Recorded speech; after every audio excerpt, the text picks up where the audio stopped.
তোমাদেরকে তো কালকের ভিডিওতেই বলেছিলাম যে আমি গিয়েছিলাম রানাঘাটে বাবুকে নিয়ে। তো সেখান থেকে আমি আর আমার বরের বাড়িতে ফিরিনি, সেখান থেকে ফিরেছিলাম নিজের বাড়িতে, ভেবেছিলাম একটুখানি থেকেই চলে আসবো।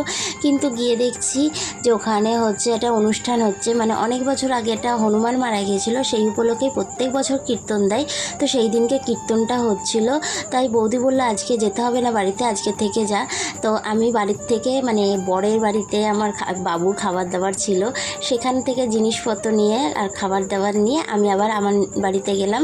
আর আমার বাবু কিন্তু ওর মামা মামি বলতে অজ্ঞান, মামা মামির কাছে খুব ভালো থাকে ওর, মানে ওখানে গেলে আমাকেও লাগে না এরকম একটা ব্যাপার।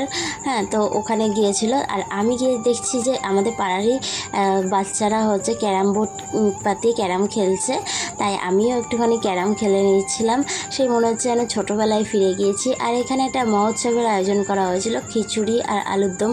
আর আমার তো খিচুড়ি খেতে দুর্দান্ত লাগে, মানে আমার ভীষণ ভালো লাগে খিচুড়ি খেতে। আর এখানে একটা ছবি দেখাবো, দেখো ওই যে ছবিটা, ওইটা হচ্ছে আমার দাদুর ছবি। তো যাই হোক, ভিডিওটা আমি এখানেই শেষ করছি। ভালো লাগলে একটা লাইক করে দিও। টাটা।